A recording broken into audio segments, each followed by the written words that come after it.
Thanks for what you do with your podcast and all the rest. You're doing a great job. Hope everybody keeps tuning in. You get a lot of good info, a lot of insights, understandings of how to get strong, how to stay strong, how to use your strength. You do a great job, dude. You make things better than they are in real life, I think. If you don't follow Massenomics, y'all do it. Social media, website, everything. Massenomics.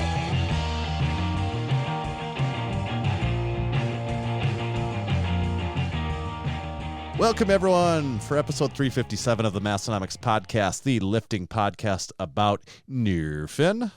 Recorded live from western northeast South Dakota and from eastern southeast South Dakota. My name is Tanner. And my name is Tommy. We got a good one today, Tommy. We got, if I was to count the topics that we have to try and cover today, there's like 1, 2, 3, 4, 5, 6, 7, 8, 9, 10, 11, 12, 13. I think we have 13 things to try to hit on today. I'm guessing we'll get to 4.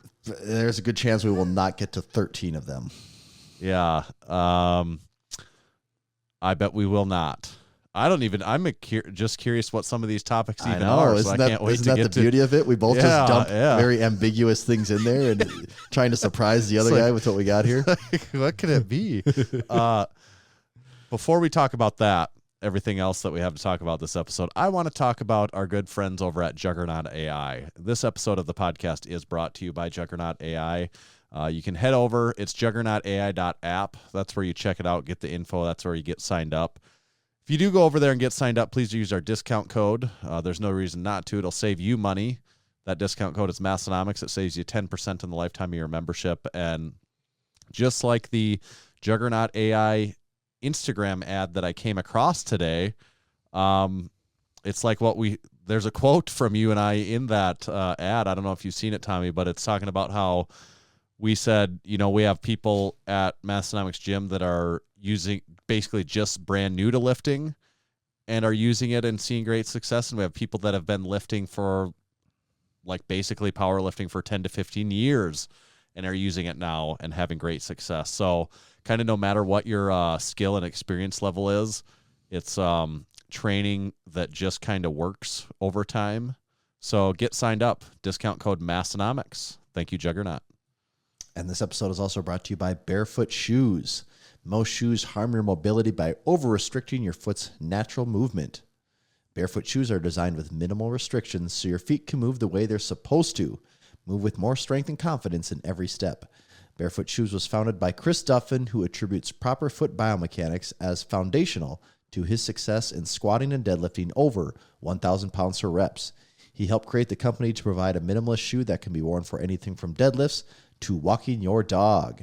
Go to www.barefoot.shoes to check out the best minimalist shoes available and use code Massenomics to save 10% off your next order. Tanner, did you say to make sure to use code Massenomics for Juggernaut? I think I did. Oh, did you? Okay. I was probably just so excited to read the Barefoot ad that I missed that part of it. But make sure to use code Massenomics, now accepted everywhere things are accepted. Absolutely. My wife said I'm not allowed to say absolutely anymore. You're breaking the rules already. My wife. We're kind of wearing the rack shirts tonight, aren't we, Tommy? Yeah, we got the rack shirts covered. We both actually had different shirts on, and then before the podcast started, we both went and changed our shirts, didn't we? It's like, I got to get my podcasting shirt on. I can't just wear my lounging around the house Massenomics shirt on. I feel like I've had this shirt on too many podcast episodes, so I change it, and then I put this one on, which I think is a safer bet for now. I do the same thing. I do think about which one I'm going to wear for the podcast. So I'm like, does it seem like I'm wearing the lift shit tee for every single podcast episode? I can say I have done it on multiple occasions where I go back and click through the last 3 episodes just to see what I wore to make sure I'm not wearing the same thing every single time. Yeah. Because by chance, I have a lot of Massenomics t-shirts, and it's just a weird random coincidence that it seems to be the same one as on Wednesday. It's when you're doing laundry, they get in the same cycle. That's the problem. Yep. That is the problem. We got a lot to cover, like we talked about, Tommy. Where do we even start? I'm overwhelmed. I don't know where to start. I'm gonna pick. We're gonna have to just skip the weather this week. Yeah. We're actually not going to completely skip it. Has it been really cold up there? It's really freaking cold. Okay. It's awful. It's been pretty cold here, but I don't think it's been as bad as what yeah, it it's is. been really cold. But Saturday we get a little bit of a respite from it, though. Isn't I think it supposed to get up to 30 high or of more? 39 last I saw. Damn. Heat wave. Melt some of this ice-packed... Okay, we didn't skip the weather at all, did we? No. We just totally did the weather. We completely did Let's the just weather. touch on it a little bit, and then we just do the full weather thing. Just can't avoid it.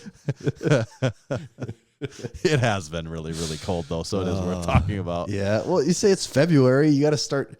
February is when you start to almost feel like the end could be in sight. Yeah, But- last month of true winter can't hold anything back now. I know. It's coming in a hurry.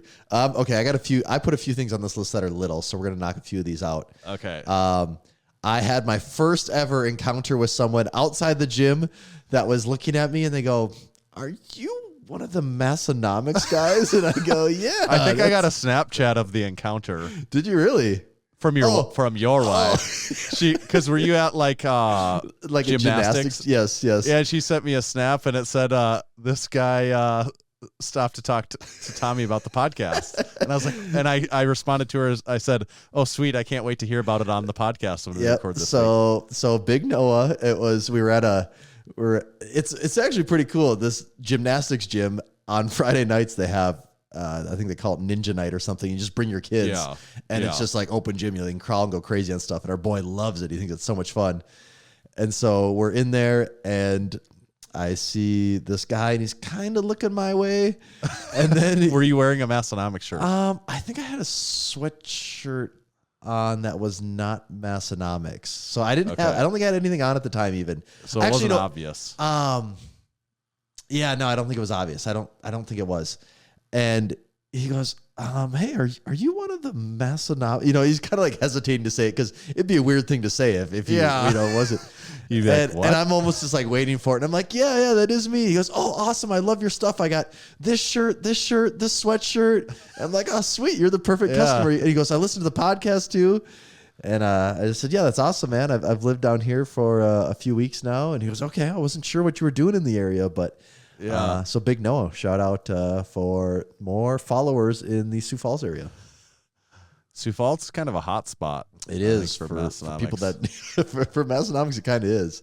So that was Big Noah. That was the Noah topic. That was the Noah topic. Waffle House follow up from last week. It sounds like there may be a correction.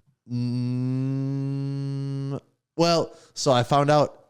We were debating what's going to be the best closest Waffle House for us on the way to the Arnold. You know. Yeah. You know where we stay? How there's like 8 hotels in that one little area that we're at. Yeah. There is a Waffle House in that little area. It's really almost across the street from our hotel. So, like, remember the one night we went, we walked across the street to go to a different bar when we were trying to find a bar open. Was it be like in that direction, kind of? it might actually even be closer than that because that was like 2 hotels over. I think the Waffle House is actually almost directly in front of our hotel. Okay. So, Big Joey said he's staying at the Hilton. Is that where we stay then? Too? I don't know. See, there's like 5 hotels right there, 5 or 6 of Right. them, maybe even more. It's all the ones that are the Columbus that usually say Columbus Airport on them. So it'll say like Columbus Airport, whatever, Hilton, Columbus Airport, whatever. I mean, they're all out there. So we're definitely going to be able to. We'll have no excuse not to hit up a Waffle House. Yes, we have every chance to do it now. So there's nothing to blame but ourselves if it doesn't happen, and we don't have to worry about going out of the way in Indianapolis to try and get there. It's right in front of us. So. Right. We don't have to like make a 20-hour drive, 22 hours just to hit up a Waffle House. Yeah. We can wait till we're there, which makes things a lot easier for sure. Waffle House seems to be a hot button issue, though, like from what I've been following along with the supporting members this in the week. Discord, people have some strong opinions on it, don't they? Yeah. We'll be the judges of that. Maybe we'll do a live episode while we're in there. Yeah.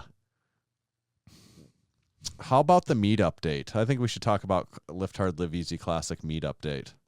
Yes, I think we should too. Does anyone listening live, does anyone know how many days out? Anyone pop open the days out tracker and tell me how many days we've got until meet day? I think Flying Ryan, your brother in Discord, he changes his name to number of days. I believe he does. Yeah. Lift hard, live 170. easy. Yep, there it is. 170 days out is all. And we did have some changes, right, to the Lift Hard, Live Easy Classic. Big changes. Actually, as far as the actual meet goes, it doesn't change anything, but on paper it changes a lot, I guess you could say. So it's now going to be an XPC sanctioned event. With everything going on. With everything going on, warranted. We can wash our hands of the USPA and say that is an XPC meet, which, hey, I'm XPC, sure. I'm excited for it. It's going to be awesome. Yeah, and so the meet directors staying the same. Judges are going to be the judges. The way we make the fun meet is still going to be the fun meet.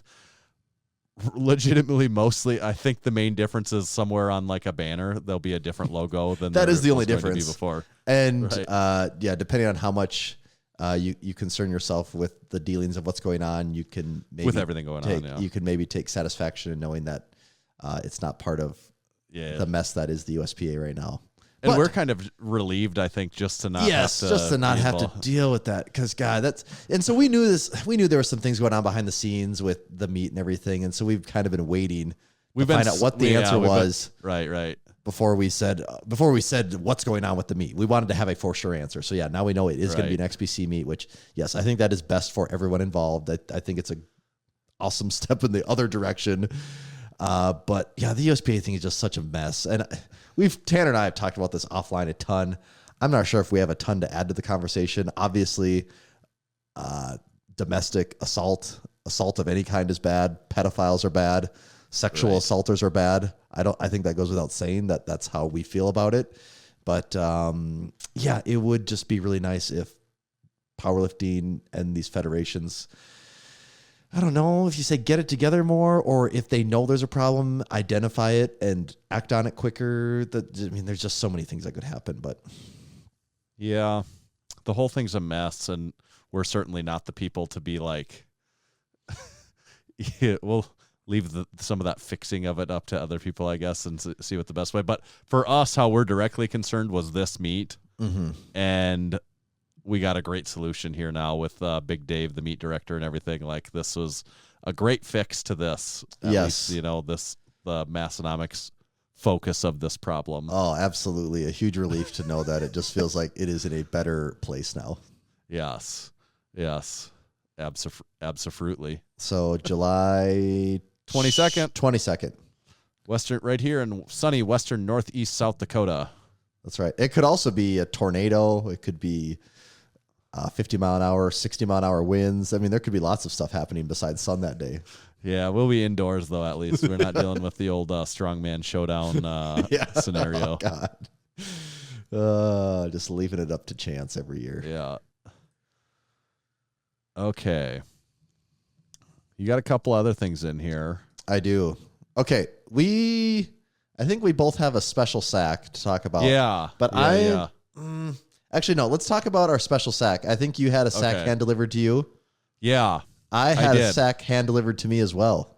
Okay. And I also have a bonus sack here, too. So this is I have a bonus sack, too. Oh, okay. We both have 2 sacks today, believe it or not. This is a 4-sack segment. This is a full 4-sacker. This could take until the guest comes on. There's just so much to cover here. So first, I'll pull something out of my sack first if everyone's comfortable with that. Hit me with it. Okay. Hit me with it. The first thing, and this is Radically Simple Strength by Paul Horn. I thought I was going to just surprise you with that. I didn't know you had also. This is part of the 2-banger. Okay. Yeah. Okay. I got to ask, did yours come with a little note? Did your book come with a little note? Mine came with a note addressed to Tommy. Oh, and mine came with a note addressed to Tanner. And I'm thinking, did Grant just mean to send this just to Tanner and not me? See, I thought that he meant to send this to you, and I was like, well, I'm going to just read it first before I send it to him. Okay, that's very funny because I said I'm going to do the same thing, and I read the entire book too. I'm not done with it yet, but I have read quite a bit of it. So okay, well, I'm actually really excited. So how far are you in it, though? I am only through, I'm on page 83 right now, so I do have a decent, I'm like, how many pages does it have? Like 240-ish. Yeah, so I got a decent bit to go. So I read the whole thing. I did skip because it is a starting strength based book, and I don't care about starting strength programming at all right now. I skipped all the programming stuff. Yeah. But maybe we'll do a full review when you're done with it. My spoiler alert, quick review is I actually thought this was pretty good. I was well, the first little bit I like, and I agree with a lot of the philosophy. There's a few things. There's a few things in here that I don't. I don't think there's anything wrong with it. I don't care for it. Like there's nothing wrong with starting strength programming. It just doesn't do it for me. Right. And there's a few minor things, but for the most part, I think this book is full of very simple, actionable things that I think would be great for a ton of people to read. Yeah. Yeah, for sure. Okay. Well, yeah, we should definitely so say we'll that. Come back to this, but thanks, Big Grant from the Strength Co. Yes. Thank you, Grant. Yeah. There's also, I feel like there's also probably an 80% chance we get this author on for a podcast someday. Oh, we could absolutely. He'd probably, Big Paul would love to hop on, I think. Just make the media circuit between he can hop on our show between the late night show and Good Morning America if he has time. So that was it's funny, we both had the same thing there and neither of us knew that. So did your note say, Tanner, this is the book mentioned on the pod, thought you might enjoy, Grant?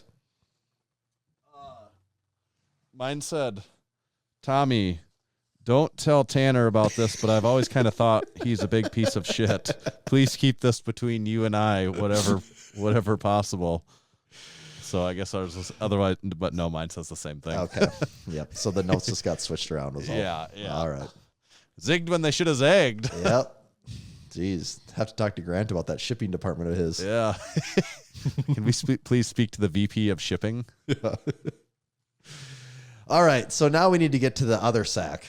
Yeah. Oh, but do you have, we also have probably got to get into a can at some point in time here too. So don't we thirsty. do. To me, this ties into this segment. Okay. It does then too. So, all right. Okay. Just, that's what I was checking So on. maybe we should start with that. Yeah. Let's start with that. Okay. I'm cracking into a very, very crispy, friendly, premium grain belt over here. Same Z's. God, we are just on the same page today. Yeah. And we didn't plan any of this even. No. Oh, it's been a Grain little belt. while since I've had a grain belt. Are they a twist off or they're not a twist they're off? Twist off. They twist right off. They are. Yeah. I'm trying to think. I don't need this then. Nope, you don't need that. I'm trying to think. I actually might have had a grain belt at last time I was in Aberdeen a couple weeks ago. This bottle opener, Mm-hmm. I thought of it because when I had to grab one because I didn't realize this was a twist off. I had to grab this, and this was at the Gypsy Day parade this year. Politician lady handing this out. She came up, walked up to me and goes, "You look like you drink beer," and handed this to me. Said, you freaking hipster loser, take this bottle opener. It's like, I didn't know if to be proud or offended by that, and I still don't know. Just, hey, you with the generic microbrew like hipster look. You look like a drunkard. Here's a bottle opener.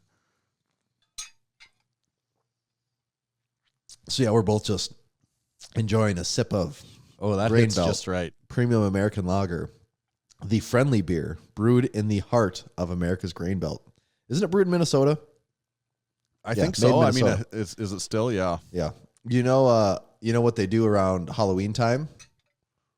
It's Brain Belt and it's zombies on it. Oh, kind of cool, huh? My father-in-law is a big Grain Belt drinker. I think it's pretty good. Yeah.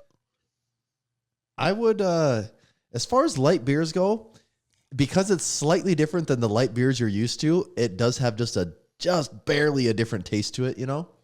Is this light technically? Like, or is Grain Belt? This is not, there is a Grain Belt light. This is not a light beer. I'm glad you said that. Do people drink Grain Belt light though? Like, I don't feel like I don't know that I've had that. I think it comes in a blue can, doesn't it? Let me look here. I got to see.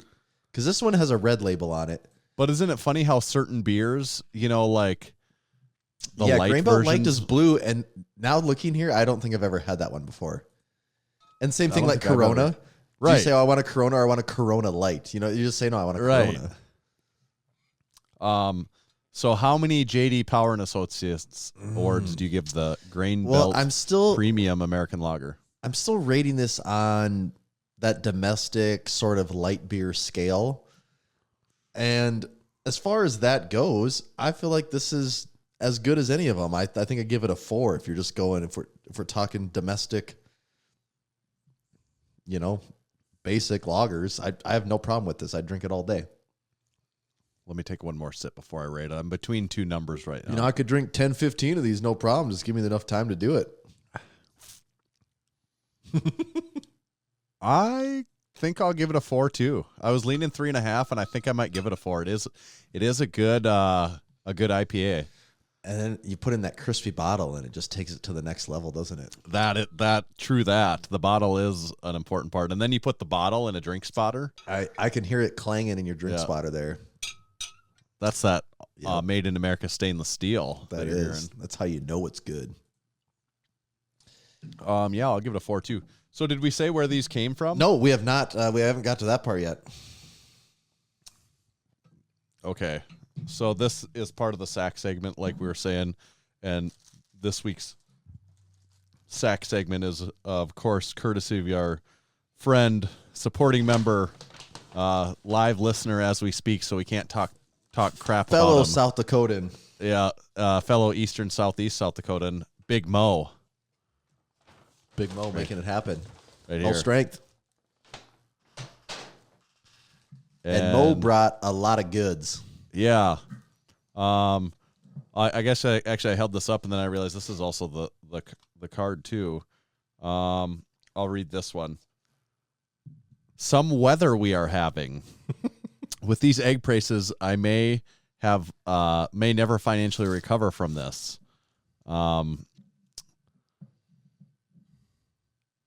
At the very least, I will never be able to afford another pair of lift shorts.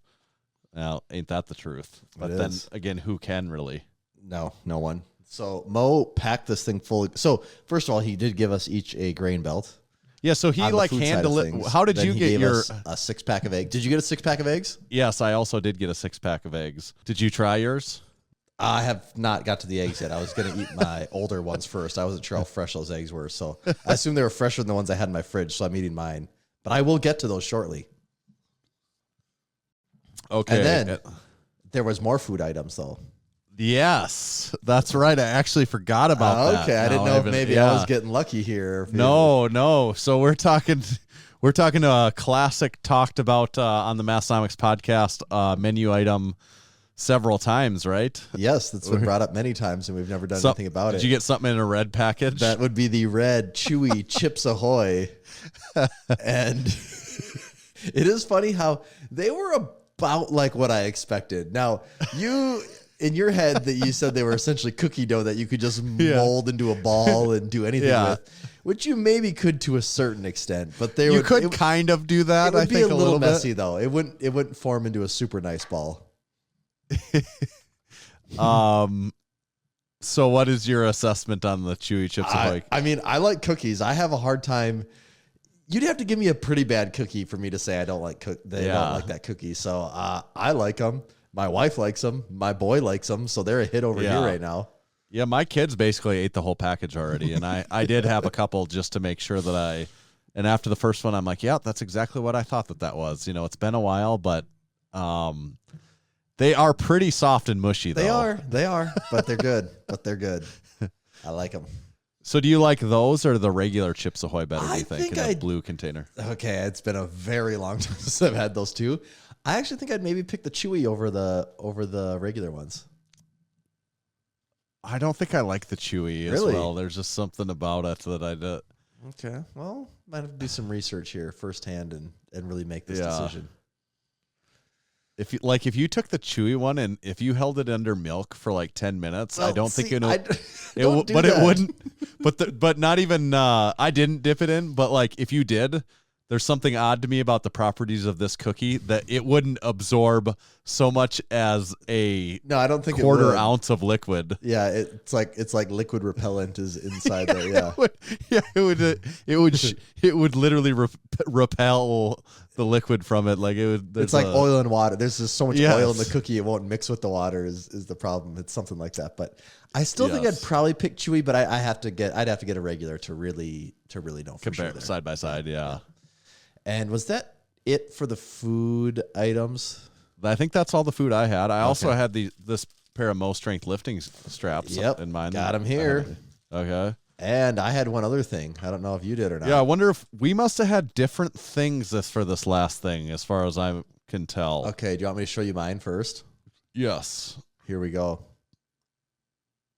So you have a deadlift wedges. Wooden deadlift wedges. Okay. Pretty fancy, huh? Yeah, you think that's fancy. Do you know what mine is? Oh, are they metal deadlift wedges?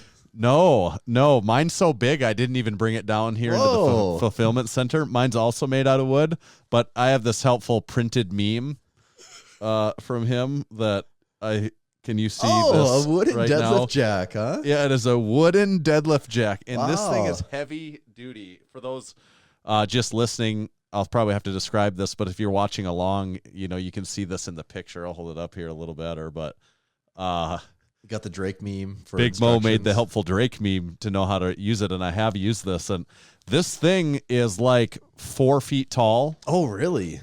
and made out of solid wood and probably weighs, I don't know, 20 pounds or something like that, maybe 15.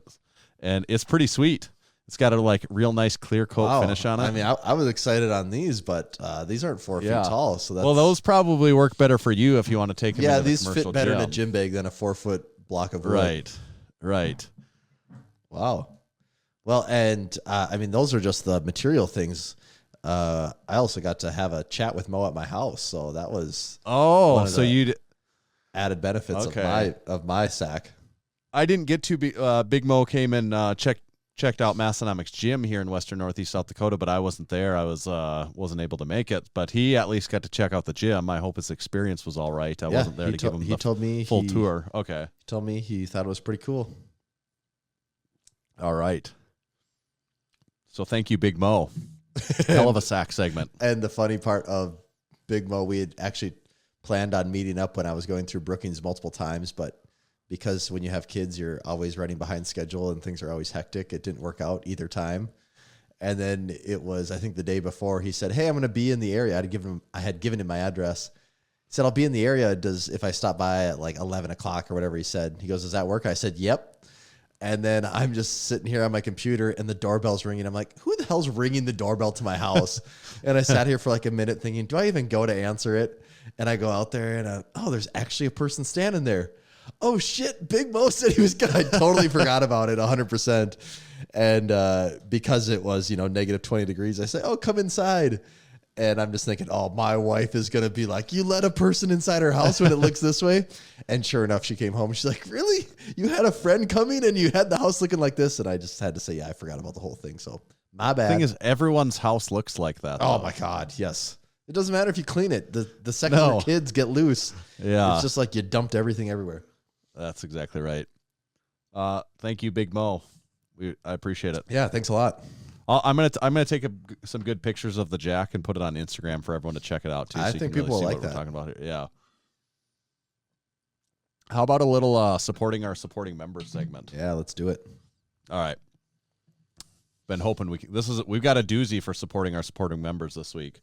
This is we got a lot of people to run down on this one. This is a big one. Big week for our members, and what we do each week on the podcast, we have these supporting members that choose to sign up and through our supporting membership program, give us a little bit of their dough each month through this recurring membership. Would and you then say it's like a chewy cookie dough or more of a regular cookie dough? it's not as chewy as the Chewy Chips Ahoy. Okay, it's somewhere in between. It's like an appropriate level of chewy, not like it's not mush. So they support us and we support them back. One of the ways we do that is through this segment. So first one, I'm just going to start at the top. Big Tyler T. He did a powerlifting meet, a weightlifting meet, and a strongman competition all in the same weekend, which that's insane. To further add to the insanity, he totaled 1815 with a 705 deadlift. I'm sure he won his class there. Yeah. And he also won the strongman event. And he won what looked like to be an entire armory's worth of sword awards. Yeah. He won like 30 sword awards, I think. Yeah, there was a lot of those things. So Big Tyler T is very strong and also like very robust to be able to compete in all of those things in one weekend. Yeah, that's an accomplishment for sure. Yeah, that's crazy. That is something to do all of those in one weekend. Next, we've got Big Dan with the arm tats, and he's a coach, strength coach, and he had a client compete in their first weightlifting meet. 2 female clients compete in their first strongman show, and 1 that finished 3rd in their weight class all in the same weekend. So well done, Big Dan with arm tattoos, helping everyone get strong. Yeah. Then we've got Big Toby, longtime supporter. He did his first strongman competition. He hit a 550-pound PR on the max deadlift event. There were some medley events, and also of note, he did the Atlas Stone event where he got up to the 305-pound Atlas Stone. So great job, Big Toby. Big Nate was a guest on another podcast. It was called Beyond the Pew, and he got to play over-under with the hosts on that. He created an over-under game, and he said all the stuff like he said, about the druthers and they had everything to that be we thinking, say. damn, this guy's really got this rehearsed down pretty well. What's the deal? I was cracking up watching it. So check out Behind the Pew podcast on YouTube, and you'll see Big Nate on there. And it was very good. He did a great job. Then we had Big Patrick. Big Patrick, this is non-lifting related, but also just really super cool. He won Fireman of the Year for his fire department. Awesome. So congrats, Big Patrick. Very cool. Was it like a volunteer fire department with 2 people, or? So this is like a fire. So you're comparing it to a powerlifting meet. Yeah. Now we gotta give it to someone. Like, Patrick, you were the only fireman here. Here's your award. Yeah. Actually, you get 5 of them. We don't know why, but And the award is actually swords as well. yeah. Big Tyler did win a lot of swords. He did. There was a ton of those things. I wonder what he's going to do with all those. Good film of Game of Thrones battle scene with those things. No kidding. No kidding. Then last, definitely not least this week. Oh, wait, that was it. Yep. Was that Cut that was off. it? That's that was done. all of the, Nothing that else was all of noteworthy. it. Just kidding. Just kidding. There was one other thing. Big Joey, our Canadian friend to the south, he got a little speaking of, we were talking about Big Dan with the arm tattoos. Now we've got Big Joey with Massenomics leg tattoo. So he got the Massenomics crew supporting member patch that we sent out to all the supporting members here this last week or 2 ago. He got that tattooed on his thigh above the knee. And you sent this to me before I saw it in the Discord. And so all I see is this video, and I'm just thinking, what the hell? Like, who did this? What the hell is this? And then you said, it's Big Joey. He just put it in the Discord, and I was blown away. That's awesome. It is just mind-blowing to me that people get Massenomics tattoos, that there's multiple people that have done it now. That's now the 3rd Massenomics tattoo that I'm aware of. And Could be more. 2 of but I them are assume below the someone- waist, which I don't know what that says That's about true. Massenomics tattoos, but I don't know what that does say about Massenomics tattoos for sure. He said he got that while we were recording the episode live last week. So that's the pretty way fun. it should be, right? Interesting tidbit, though. He hasn't actually received his actual Massenomics Which crew is patch in hilarious. the mail. It doesn't have Yeah. the patch, but he's got the tattoo. So I thought it'd be funny if his doesn't show up, and then we refuse to send him another one. Or when his letter actually does show up, it's one of those that Jack didn't put the patch in it. Yes. It takes 2 weeks to show up and there's nothing in it. There's been 4 of those, so I've had a lot of conversations about how that's even possible that could happen 4 times. When there are so few things to be putting in this envelope, and you forgot one of the 2 things that goes in there. I could see it once. Yeah. I could maybe wrap my head around twice. 4. But 4 is really making me wonder how many there was total. That's really funny. Yeah. So thank you to our supporting members. It's a very active community of supporting members. They get access to our Discord, discount codes, more stuff than you could shake a stick at, I think. It's basically Perk City, I think, right? Mm-hmm. It is Perk City. Okay. now should we hit him with a little advertising? Let's do it. All right. Do you want to get him first, or? Yeah, I probably should. This episode is also brought to you by Texas Power Bars. Buddy Caps first started lifting weights in the late 60s and began powerlifting in the mid-70s. At the time, he was working for Image Barbell, building gym equipment. Around 1976, a local machine shop started making Olympic bars for them, calling it the Image Bar. In 1977, Image Barbell became Champion Barbell. It was then that Buddy started looking at the bars with an intent of changing them for the better. In 1979, Buddy bought his first lathe to begin addressing the known issues. In 1980, his passion, drive, and purpose now had a greater mission. Buddy set out on his own to make what he believed was the greatest bar he'd ever seen and trained with, and the Texas Power Bar was born. It was strong as a house with the best knurling and was maintenance-free. Hundreds of state, national, international, world, and Massenomics powerlifting records have been and continue to be set and broken on the Texas Power Bar.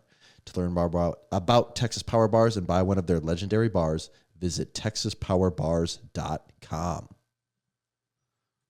This episode is also brought to you by our good yellow friends over at SPUD Inc. Straps. You can check them out at spud-inc-straps.com.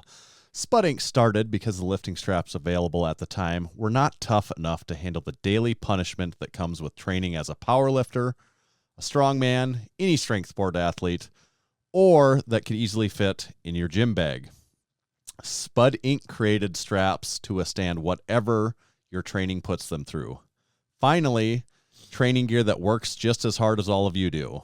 Whether you're looking for belts, harnesses, deadlift straps, bow ties, belt squat belts, gateway squatting gear, they've got the single ply and double ply gateway briefs. All of that can be found at spud-inc-straps.com. Orders of $75 or more within the continental U.S. receive free shipping. So you almost can't afford not to order at least $75 from SPUD Inc. And when you order, make sure to let them know your good old buddies at Massenomics sent you. So thank you, SPUD Inc. And I think Tommy is kicking off the last of the live listeners. That's it. Because they're out of here. Now should we get our guest on the horn? Big Clay. Let's do it.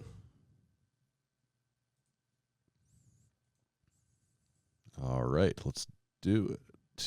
Hopefully we don't have any technical difficulties. Yeah.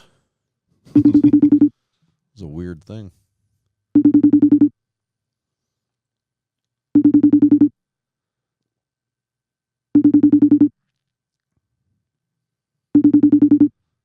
Is your phone ringing over there yet? Yeah. Can you hear it, that, or?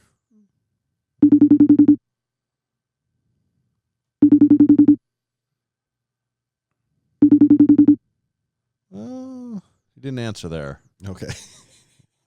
But I did just text him not more than 5 minutes ago, so I'm pretty confident we'll get him here. Okay.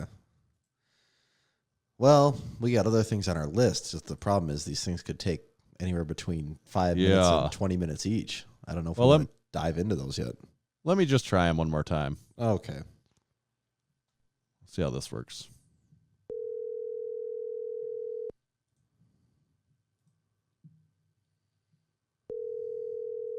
Can you hear that ringing on your end? I cannot, but Zoom's weird that way. Yeah.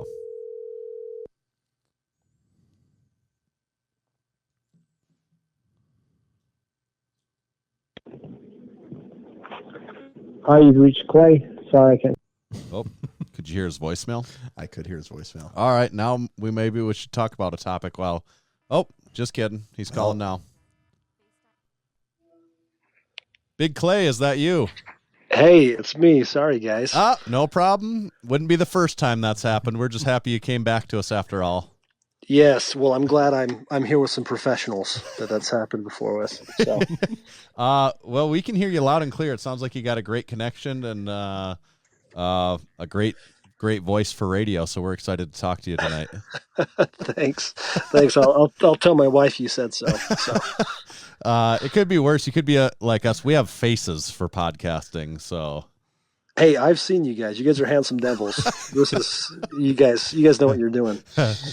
We are excited to get you on here. So this is none other than Big Clay Coooper, at Discovery Deadlift on Instagram. At least that's where I follow you. I suppose maybe you got to handle something similar to that on TikTok and some other places too, probably. But we're excited to get you on here. What would you explain to people in, what's your elevator pitch if someone asked you what it is you do on the internet that people would be following along with you for?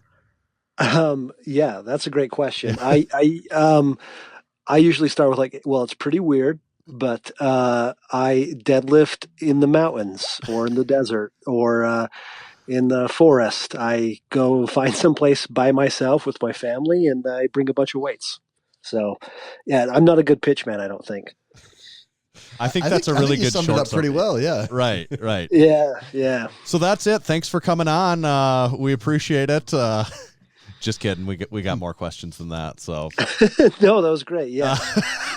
So yeah, you did give the really short version of that, but we're going to get into all those details. And I would just start off by saying it's really cool. If anyone hasn't seen your stuff, I would guess a lot of people have at least seen some of your videos, come across them on the internet because they have a really viral,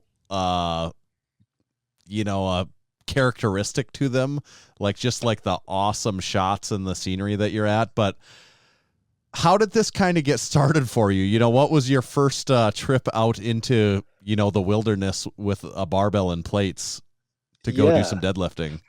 Yeah. Well, thank you first off. And yeah, I think, we'd have to go back to a time that nobody wants to go back to. And that's the spring of 2020. So no. right as, scary, right as COVID started. So I'm pretty lucky. I have access to a gym at where I work, and weight training has obviously just been a core part of what I like to do for a long time. And it's not just for the physical benefits, but the mental and emotional benefits as well. So global pandemic hits, and then that gym was shut down. So I cobbled together some weights from a classified ad, and just kind of set up a makeshift garage gym, just thinking, okay, this is who I am now. I lift in the garage. And I don't know if you want to call it a nervous breakdown or what you want to call it, actually. I just got cabin fever one day, and my wife looked out the window and sees me loading plates into the back of her Subaru. And she was probably what the hell's going on? And I said, hey, I'm just going to take these and go out somewhere where there's some open air and some space. So I live in the Salt Lake area. That's where I'm based out of. So there's a lot of beautiful country over here. And I just followed some dirt roads that I hadn't been on before, kind of came across this little outcropping next to a lake. I pulled the weights out, and I'm, a self-taught power lifter. So I would film myself just to be, so I could watch it back later and hate what I was doing. So I could absolutely, that's the name of the game. Yep. You guys get it, right? Yep.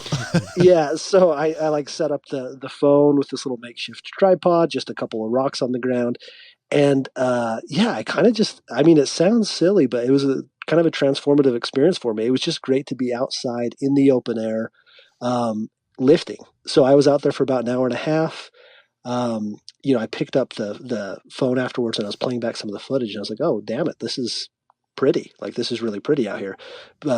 My ugly deadlifts aside. So I was driving back and I called my wife and I was like, hey, this is who I am now, I think. And she was like, okay, just, and so that's how it kind of started. Yeah. I have a lot of anxiety. I've had anxiety since I was a kid, and nature and weight training have been two different ways for me to kind of combat that. So it was just kind of this out of necessity. I just threw them together one day, and it's kind of grown from there. Yeah, it's super cool. Yeah, go ahead, Tom. Yeah, it is. And so when you did this first one and you make your first post, did you see traction on that right away, or did you have to get quite a few videos going before people started to take notice of it?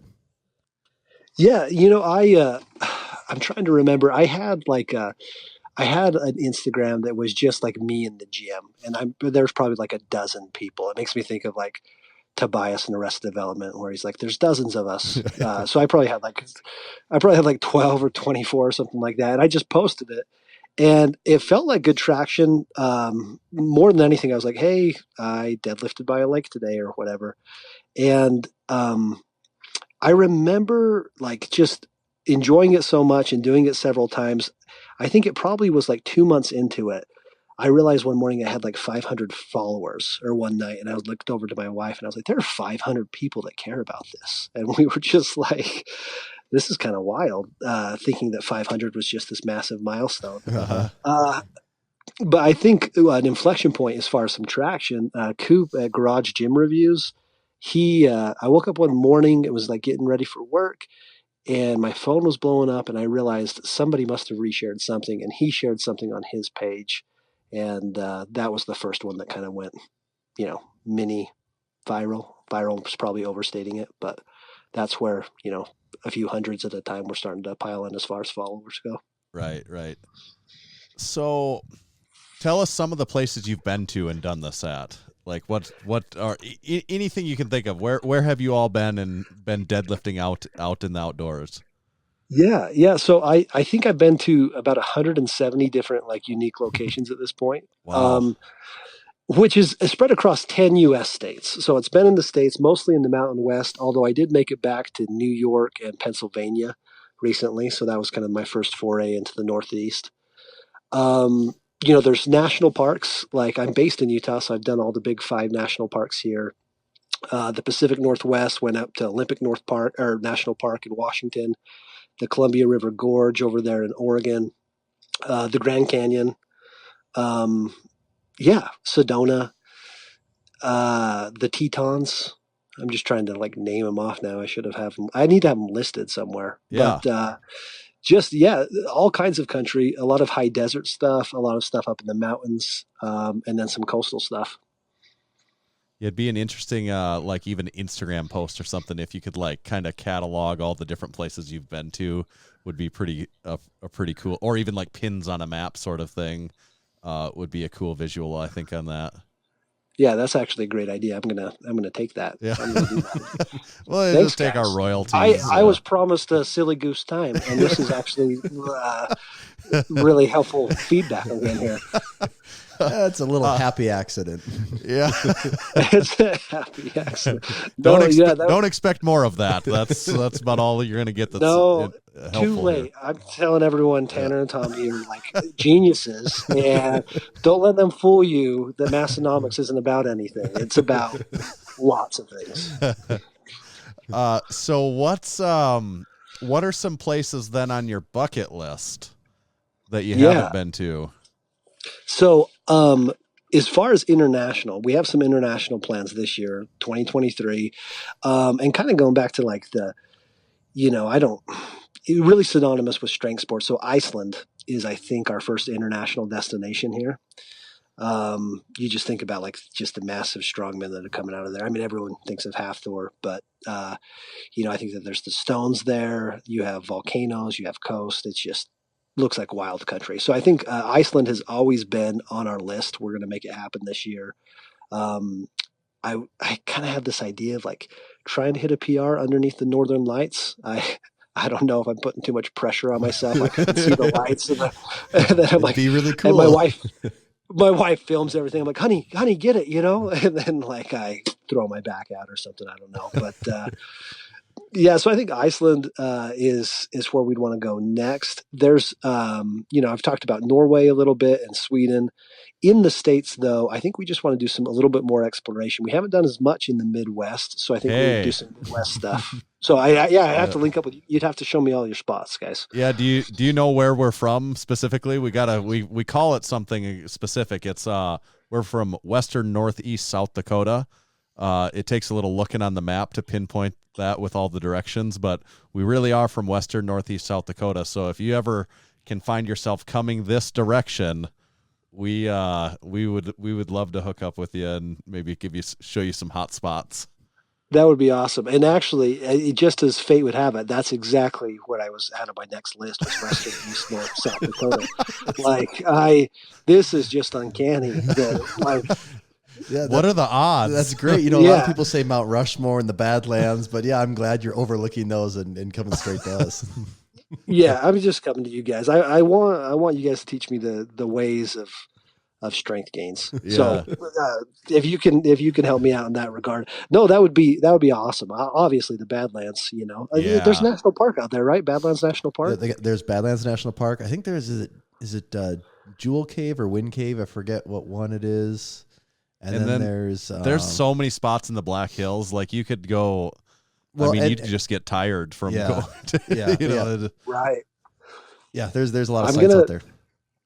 We need to make it happen, guys. That would be awesome, actually. Yeah, and every time I think of Badlands, I think of the Springsteen song. So I imagine I already got like the first track to my playlist going. So yeah. Well, that's probably an important element. Like you have to pick the right song for the song to match the vibe, right? Yeah. Yeah. And it's a lot of times just kind of like I don't know, intuitive to whatever I'm listening to at that time or what I'm interested in. Like there's an eclectic like collection, right? But when I started like posting and deadlifting, it was just like, oh, here's a set with a stationary camera. And if you look in the back, there's like a badass mountain or something. And then my wife, she's like, hey, I'll come with you. And then I think we were at Antelope Island in Utah, which is it's next to the Great Salt Lake. It's like a really beautiful place. It has wild buffalo that apparently, I guess, like if you get too close, they will charge you. I didn't realize that as I was like, my dumbass was like getting too close and taking pictures. But that was one of our trips where we were out there and I was deadlifting and I rucked the weights to the spot and she was kind of just like walking along with me with the kids and then just enjoying the hike. And then she's like, here, let me get it. And she just kind of started moving around with the phone. And I was like, oh, what are you doing? She's like, don't worry about it. Just lift. And that was kind of the evolution of, I guess, how things got better. My better half ultimately was like, let me help you. You set some of this stuff up with the rocks and there's a dirt clod right in the frame. So we got a gimbal and she does all the filming. So basically at this point now, it's just we find a place we want to go to. That's, not all of them require like big hikes. Some of them require a little bit longer of a hike. It just depends on the spot. But we go out there and ruck or hike to the spot and then lift. And I can kind of just take it all in. And she really loves like capturing everything visually. So then she comes back and I usually edit things and put it together and write whatever I think I want to write that day. So yeah, that's it's kind of evolved over time. And Instagram came out with the reels, so it was the music pairing was the right timing, for that too. The right timing, yeah. Yeah, so you kind of been able to make it into a family affair though too, which is actually really cool. Yeah, it's the whole family. My kids think it's totally normal for dad to bring weights camping and on hikes. I think that they probably look at other dads. We were at Zion National Park a couple weeks ago, and there was this family that was getting ready to go on the hike, and they just had normal stuff in their backpack. Like, where's your barbell? Yeah, they're like, what the hell is this? That dad doesn't even have a barbell. They're hiking all that around. Pack. There's no way that pack can carry an Olympic plate. So. I think they think it's kind of normal now, but it's been a lot of fun. I think just we all love being outside, and my son's 9 and my daughter's 6, and I think they just have that wild spirit in them, where being out in the wild in these big places that can make you feel small, but make you feel small in all the right ways. So it's we have a lot of fun together. We you see the very cool images and videos of you out there lifting, and you do kind of document some of this, but I think it's easy for people to overlook like the process of you getting that stuff to where you need to get it in order to do the lift. So like explain what that, and you even talk about some of the rucking, but like in some of the more severe ones, what does that process actually look like for getting that, those plates and that barbell there?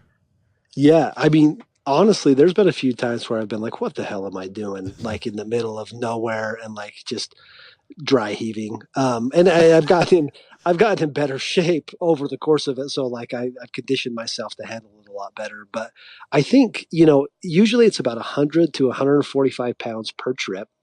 And depending on what my working weight is, like recently my working weight's been about 475.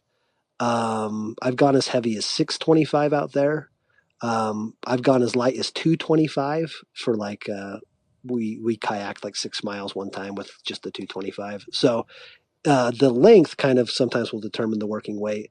The most severe, I would put like I have a couple 55-pound plate bumpers, and I'll put one of them in the bag, and then I'll carry two 45s in my hands, and that's usually my heaviest phase that I'll do, first or second. And that's about 145 pounds. And then as I grab, the 45s and I have some 35s after that, it gets a little bit lighter. And then the barbell comes last. So it's usually like 5 to 6 trips there, varying in length, and then 5 to 6 trips back. So you have 10 phases in total. I think the furthest distance I've went has been about 4 miles when you count that at all those spots. Yeah. Some spots and some spots are accessible with the truck, like we went out to the Oregon coast and I drove right out onto the beach. So, but yeah, it just kind of varies. I've learned to kind of love it. It sounds really masochistic, but it's nice. No one's hurrying me. When I'm tired, I stop, and when I'm ready, I go again. So when you get the plates all out there and you're ready to start lifting, do you feel like you even need much warm up, or at this point, are you just from moving everything? Are you ready to go when you get right into it? I usually get right into it, actually. Yeah, I might hit a couple of just lightweight warm up sets, but usually, nothing warms you up than just hauling a bunch of weight. Right. Yeah. So I think sometimes people would comment they'd see me in more colder conditions. I've had some really cold lifts.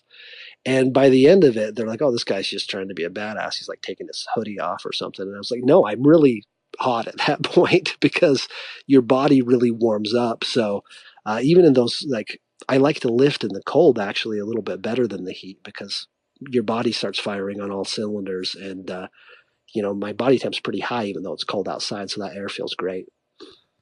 You could, if you came to Western Northeast South Dakota right now, it could possibly be your most dangerous lift because the last week here it's been about feels like negative 25 degrees outside. Ooh, so it could actually just be straight up I might lose a hand today. That's a good teaser. Is will I not have frostbite? And here I am sounding all tough, I handle the cold. But when you say it's negative 25, I'm still thinking okay, I'm probably going to have a parka on. Yeah, that's a whole other level of cold. So you're talking about the rucking and the fatigue, and then getting out there and the deadlifting, and you do the various weights and depending on your working weight. So when you get out there, is it a programmed lift for the day? Are you doing 475 for 5 sets or 3 sets that day, or a sets and do you have a planned sets and reps? Is it a part of your lifting program, or is it a separate day outside of maybe your lifting program where you're this is what the day is. I'm getting there and I want to get the shot. I always try to hit the equivalent of what I would try to do in the gym when I'm out there. So I do try to that authenticity is pretty important to me as far as I want to continue to program and get stronger. That's not to say that it's not augmented, because sometimes, by the time I've rucked everything out there, I might not have everything in the tank that I would, on the deadlift platform in the gym. So there are some, times where it's okay, I was planning on 5x6 today and I'm doing 4x4 or something like that. So there's been, sometimes you make some concessions like that, but I do try to get in good work. And usually pair it with what I'm doing in the gym as far as the deadlift goes. The bench and squat and everything else usually happens in the gym. And then with my deadlift programming, it kind of oscillates. I've been doing it for a few years now. So when I can, I do try to incorporate the ruck and the lift into what I would typically do. Okay. And then, so through that ruck, so at one point in time, you pack the 55 and you carry 2 45s, one in each hand. Have you noticed your hand and grip strength, a great improvement from lugging around those 45s, one in each hand like that? Yeah, for sure. Yeah, for sure. And honestly, sometimes that's the hardest part of it all is just the grip. And my weights are just this haphazard collection of things that I found on classified ads too. So some of those big bumper plates, they're not super friendly. So I'll put my hands in between the hole, and it's just, your fingers start to scream after a while. Or the 45s, you just grip it So I've definitely noticed improvement. Not enough for me to be like one of those crazy hook grip badasses that like are, like, I mean, I feel like hopefully we're getting there. So Yeah. like my double overhand deadlift and like the hook grip stuff that I'm trying to incorporate more and more of has definitely improved because of the rug. Do you have an attachment to those old mismatch plates that you use? Would you be open to using other plates, or is it like, no, these plates have been with me on these places? You know what I'm saying? Like, do you have Yeah. Yeah, I think, I mean, I've incorporated a few new plates. I've had some folks reach out to me and be like, "Hey, can I send you some plates?" Which has been really cool and like unexpected. So I've been like, "Yeah, if you want to, I'd be happy to like shout you out in a story or something and use them." We'll tell you which ones to accept. The Strength Co. is a sponsor of the Massenomics podcast, and Big Grant owns the Strength Co. He's been on the podcast a couple times, and listen to Big Grant and listen to those episodes, and you can feel good about accepting plates from the Strength Co. I think. Well, it just so happens that Big Grant reached out to me too. That's not a coincidence. I didn't think so. You guys were in cahoots over that. No, he sent me some plates, which I thought was, again, super kind of him, very cool. And yeah, I mean, the plates that I've been using, like obviously these plates have been to a lot of places and seen a lot of stuff. They've been to hell and back.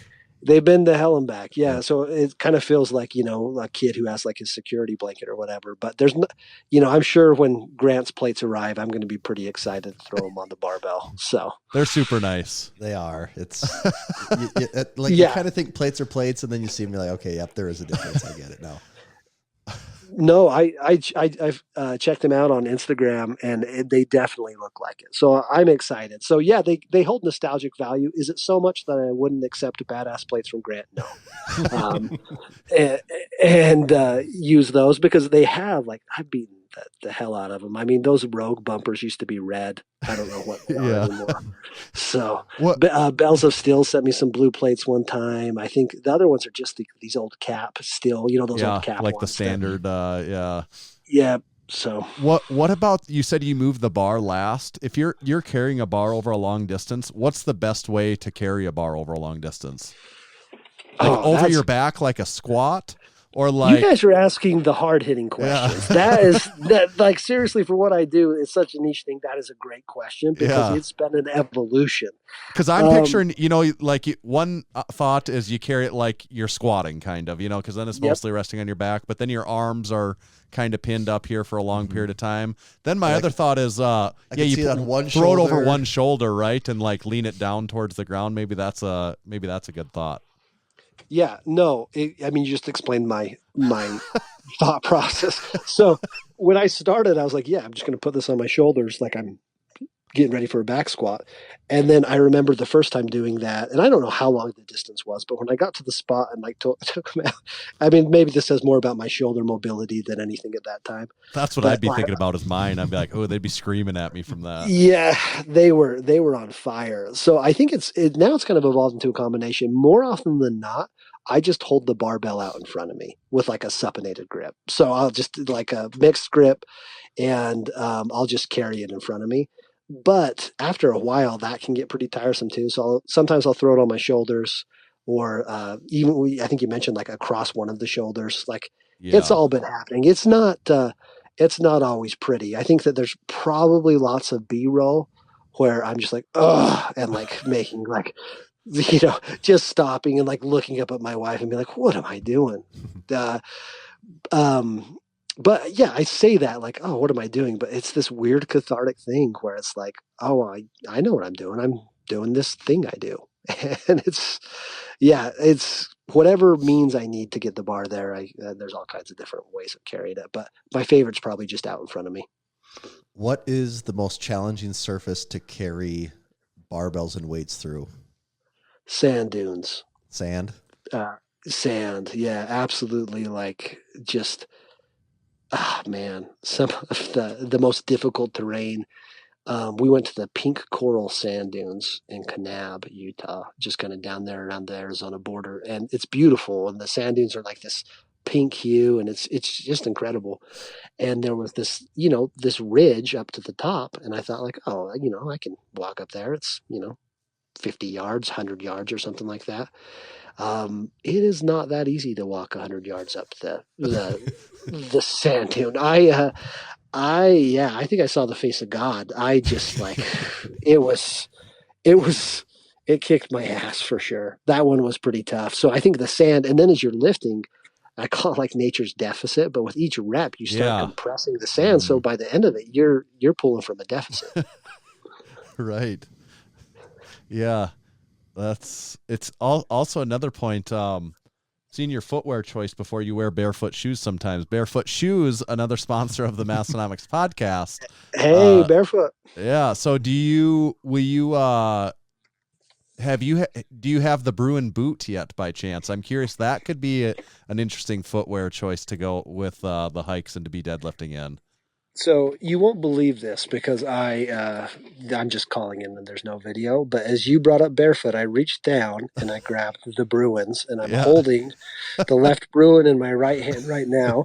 So the craftsmanship here looks awesome. They had messaged me a while ago and they said, hey, I think that this would be really, something that you could use. Yeah. I haven't used them yet just because lately I've been in a lot of snow and ice. And with the genuine leather, I was like, I want to make sure I keep these, I have some waterproof stuff that I've been using.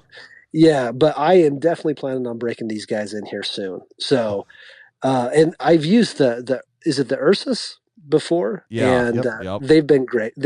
I've even like rucked and hiked in those a little bit too. And so Barefoot, they make a quality product for sure. Excellent. All right, Big Clay, we've got this game we play with every guest we have on the podcast, and we've got it ready for you as well. It's called Overrated, Underrated, and we've got a very special Discovery Deadlift set of topics for you, and it's your job to determine if each one is overrated or underrated, and you can elaborate as much or as little as you would like on that. You have your druthers, so to speak. You just have to remember that you do ultimately have to decide on each one whether it's overrated or underrated. You cannot ride the line. All right, I can't be diplomatic. I have to make a choice. Exactly. Okay. But I think you'll find you enjoy it. Yeah, I think you'll find it an enjoyable experience. So, overrated or underrated? Subarus. I'm gonna go overrated.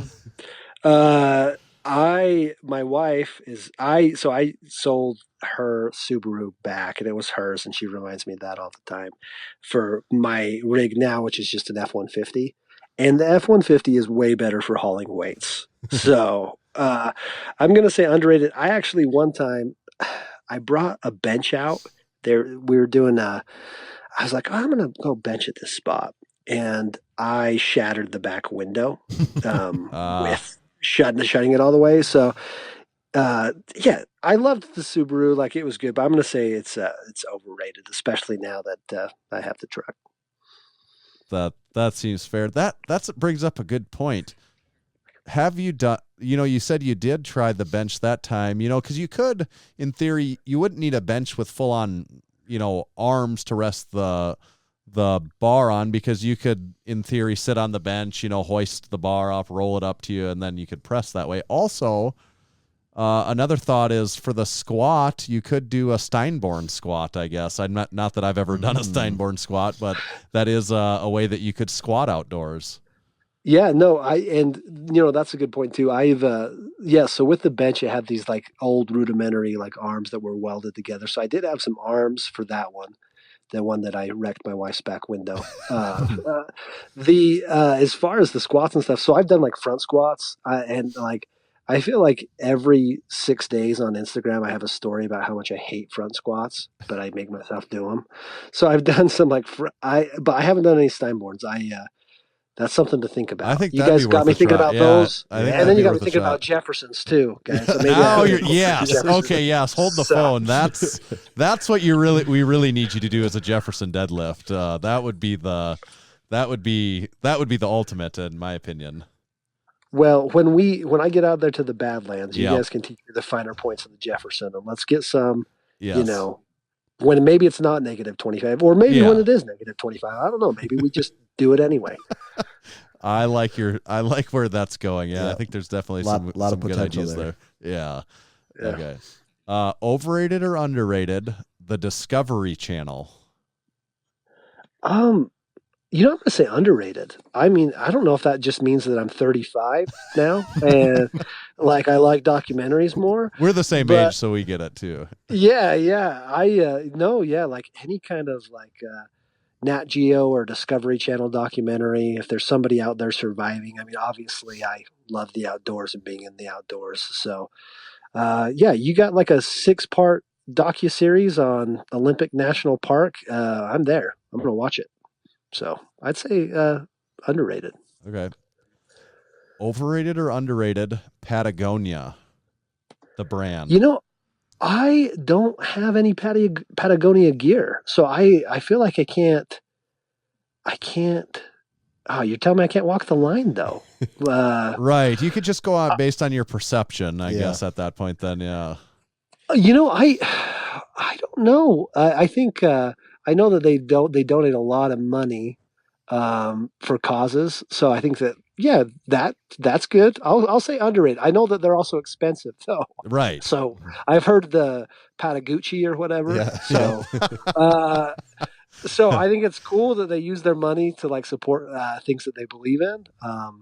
But maybe it'd be cool if their clothes weren't as expensive. I don't know. I don't know anything. So I'll say for their charity work, I'll say underrated. But again, I've never used any of their stuff. So I think that's a good way to use your druthers on that one. Yeah. What do you think, Tommy? I think you nailed it. Do they also are they like lifetime warranty on stuff? A lot of their stuff like is that? a lot of their stuff.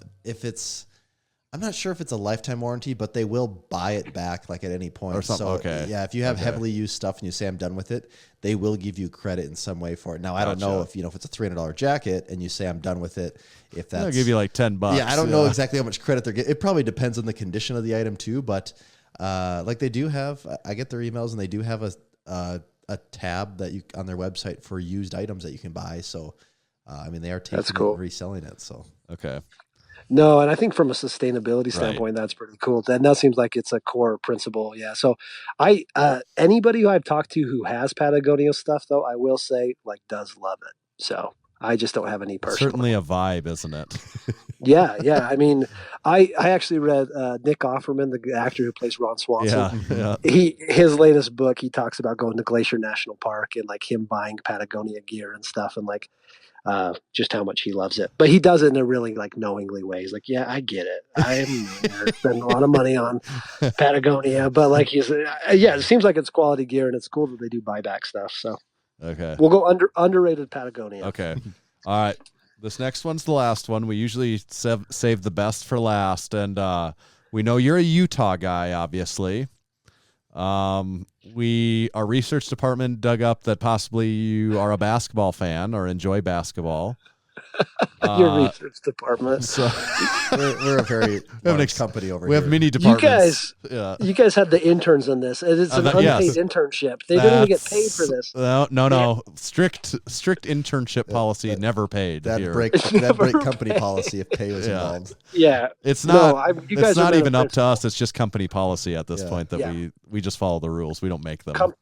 Company men. I get it. Yeah. We toe the company line for sure. Yeah. Okay, so overrated or underrated? Karl Malone, the mailman. Oh man. So growing up, Carl was my favorite player as a kid. I remember I wrote a fan letter to him, and I like sent one of my Top Flight cards in. Yep. And I was like, he's going to sign this. And then they came back and he's like, Carl doesn't sign these things, but here's one where it's like a printed sign thing. And I was like, this sucks. So I remember being pissed about that. Carl was a great player. But I think he's probably, and it pains me to say this, a lot of Jazz fans probably wouldn't like this, but I don't know. Number 3 all time on the scoring list. Yeah, number 3 all time on the scoring list. Like, I mean, one of the best power forwards. But I don't know if he's really like. It's funny. He's number 3 all time in the scoring list, but like when people say like who is the best power forward of all time, I don't really hear Karl Malone as like the, he's definitely up there top whatever number you want to put on it, but I don't really hear him hear that name come up that often as like he's the best.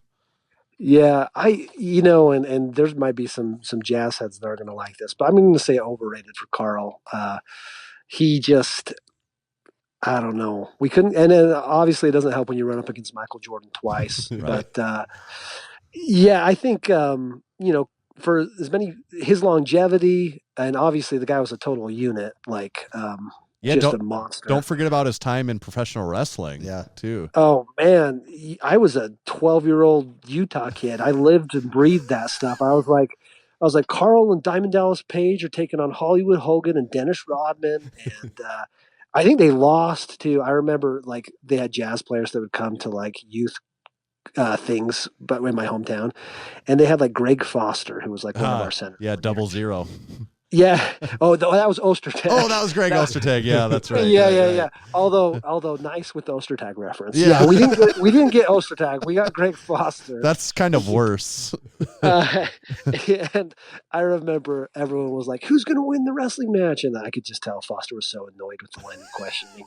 I don't know, Greg Foster. If you hear this, and like maybe you're a big Massenomics guy, maybe you weren't annoyed. You can correct the. Yeah, I don't want to, you were nice. You were a good guy at the camp. But, yeah, I'm probably going to go overrated with Karl. I think I think that the history of the game has shown us, and you see freaks like LeBron that are essentially Karl's size and what they can do. Yeah. It's just, it's hard to compete. So if you're talking to 12-year-old me, I'd say underrated. You're talking to me now, I'm going to say overrated. Yeah, Karl was jacked, though. One of the more jacked NBA players in history. I mean, David Robinson was probably bigger, maybe, but Karl would be right up there in some of the bigger. Like I bet he could have had a decent deadlift. Oh yeah, man.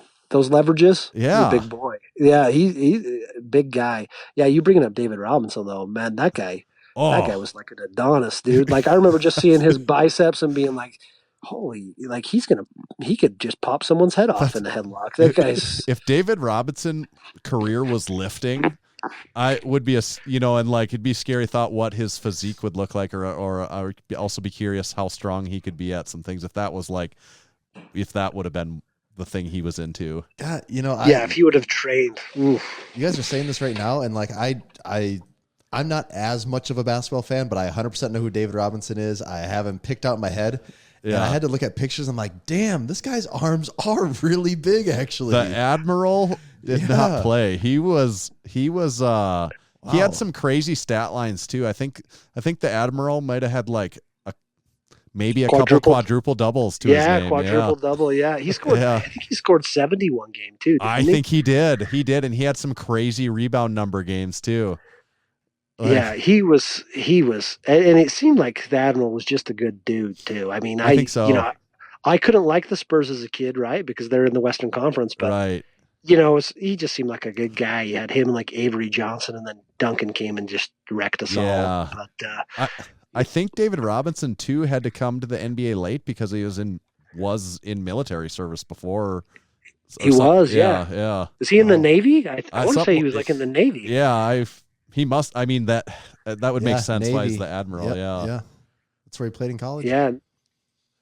No, it just seems like a stand-up guy. Yeah, and I'd love this. Maybe I'm going to send him a DM and be like, David, what do you think you could pull?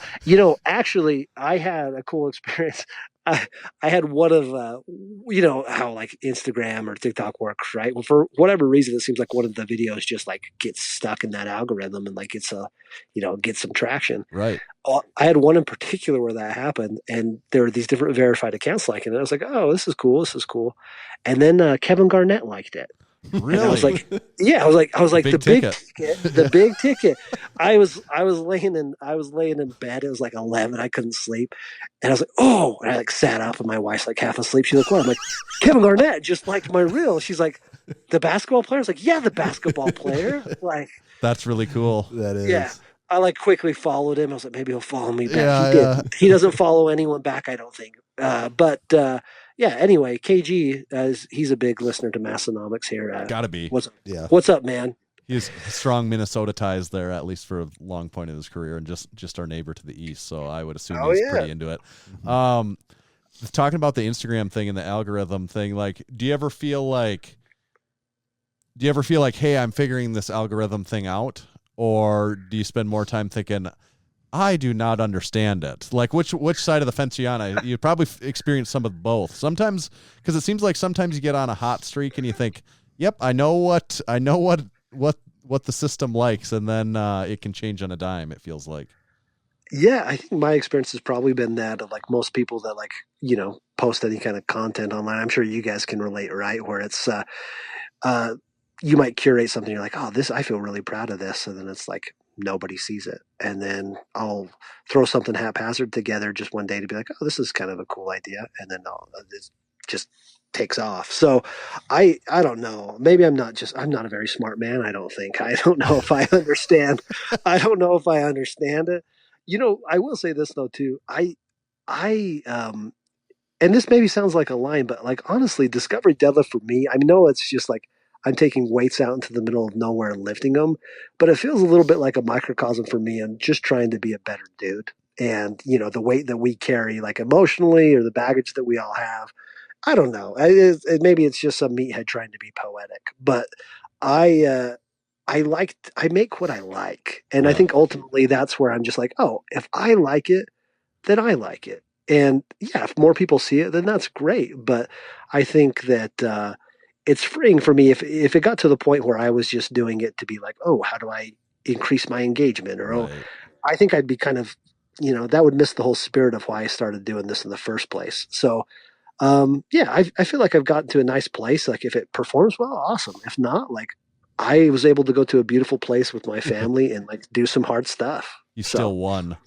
And yeah, still won. Yeah, I think that's the only way for stuff like that to be sustainable too, is if you're doing the stuff, you're doing it, doing what you like, doing how you like to do it. So then that's a formula for being able to do it for a long period of time. Right.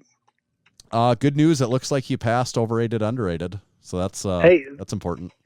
Oh man, that's good. I won't even tell you guys how many years it took me to graduate college. So I'm glad that as soon as I heard of that, there's going to be some type of pass or fail, I got nervous. So no worries. You did great. And overall, a great episode. We'll be excited to air this one. What else? Is there anything we didn't hit on, or anywhere that anyone needs to make sure to follow along with that we didn't mention? Anything that you want to get out there?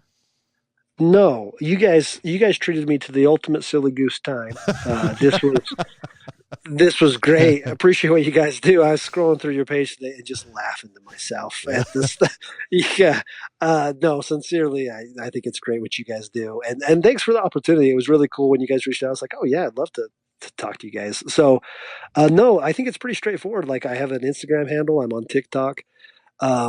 Yeah, we've done a few lifting competitions in the past where we've tried to raise money for folks in different situations, and I think we have another one of those that we'd like to get going this upcoming year. So just kind of, if you follow along, hopefully we'll have a deadlift competition at some point where you can put your money to something good or for some folks who need it. And yeah, just go outside if you can. Go outside. Talk about your feelings, guys. Guys, there's a lot of guys on here. Talk about your feelings. It's good. So I think easier said than done. easier. You like how I just say it so flippantly, like, yeah, just open up your heart. It's like that talk about your quote, just bury it deep inside, don't let it out. I just picture, I could see Ron Burgundy just saying that, just bury it deep inside.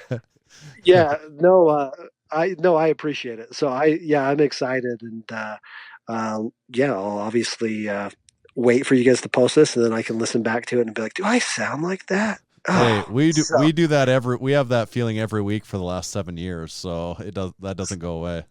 See, but you guys are true stoics because you've been doing it for 7 years. You haven't allowed that to Yeah, we just don't let it phase us. That's right. Yeah. That's why I know you guys are going to do well when we're out there rucking in the Badlands. Yep. So we won't give up on you, just like we won't give up on this podcast, even when we should have years ago.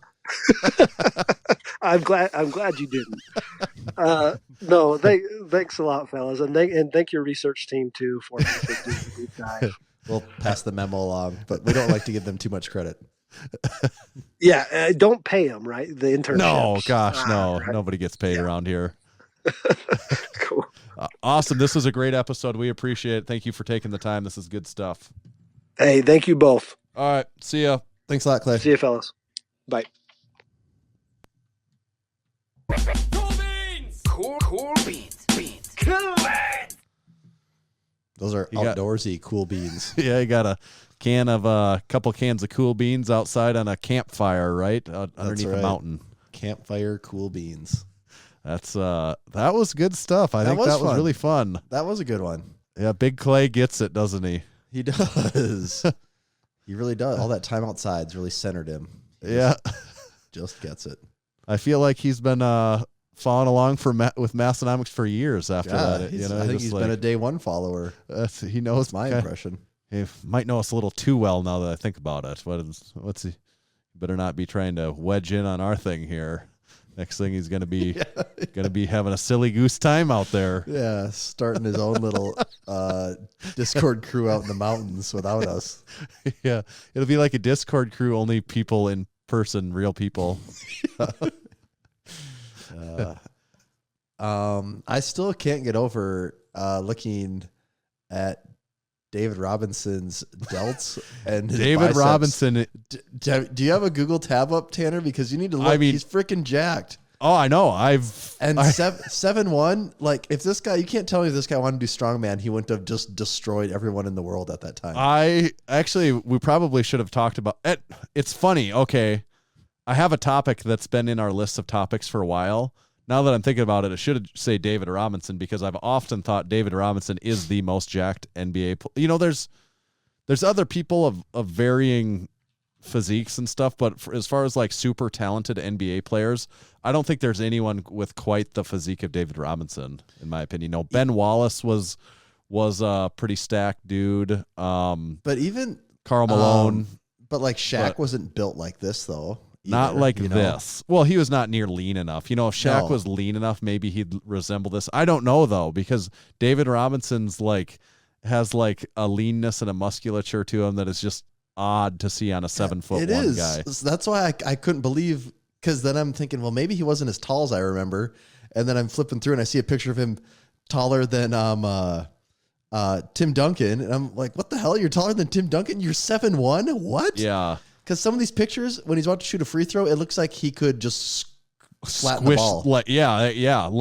It's really apparent. Like there's some pictures where he's standing at the free throw line, and it's like, how could this dude shoot a free throw even? Like the way he's like just gonna crush that ball like a tiny little like this pebble. one I'm looking at. His delts are fully capped out, and they come in and make a crazy indent where it connects to his bicep.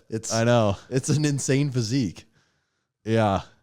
It does make you wonder, like, what would he, if he was like, yep, I want to compete in strongman, at what height is a disadvantage eventually? Like, how tall would someone have to be until they're like, yeah, you just like can't move, like an overhead press would have to be hard for him. Like, God, you would think seems like he has an enormous wingspan. Damn near 10 feet in the air by the time he gets it up there.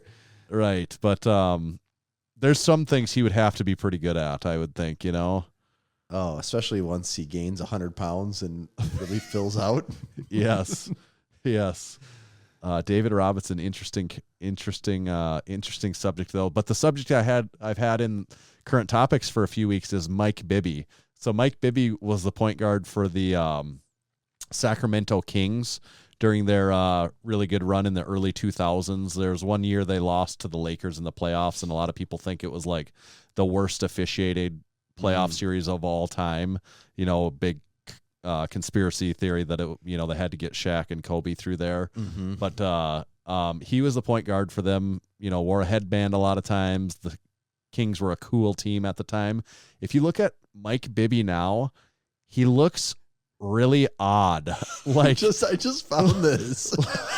I'm looking, and odd is a good way of putting it, because like he's muscular for sure, but it kind of looks fake at the same time. It looks really weird. It almost looks like synthol, like what synthol people look like in some ways. But so he wasn't, when he played in the NBA, he was, I would say, like a guy in good shape. He kind of. He didn't look like, he just looked like a basketball player, Yeah. I guess. You know, he looked like a point guard that played basketball, and quote that, he looked like a point guard that played basketball, but he now when you look at pictures of him now, there's some pictures in particular that it just looks like There's this one way here of him, off. him with the ball machine, you know? yeah, Where you shoot it and it rebounds the ball. He looks pretty jacked in that one. He does, but it does. His arms look weird. It does look. It does look off. Something seems strange there. I 100% agree with you. He kind of like, he doesn't look, you know, he doesn't, we're talking about David Robinson. David Robinson's arm looks very lean. Like you can see every like sinew of muscle fiber in his. Like Mike Bibby kind of looks like an odd tick that's about ready to pop in places or something like that. Well, and it also, and it's because you wouldn't say, well, he's just running some crazy bulk or he's just heavy right now, because it doesn't look like that either. I 100% It looks agree. significantly different than what it looks. Oddly different, like two separate body types almost. I don't really get it just looks like someone put an air hose in him and pumped him up full of air and then said, all right, you're good, go along. Yeah. And he kind of, in some pictures, he looks like Alex Rodriguez. Like there's one where he's sitting on the sideline of a Arizona game wearing a black Jordan shirt. I see that one. And right like here. I could swear that that's Alex Rodriguez. Yeah, he has a. Some of the pictures he's unrecognizable from himself, even though.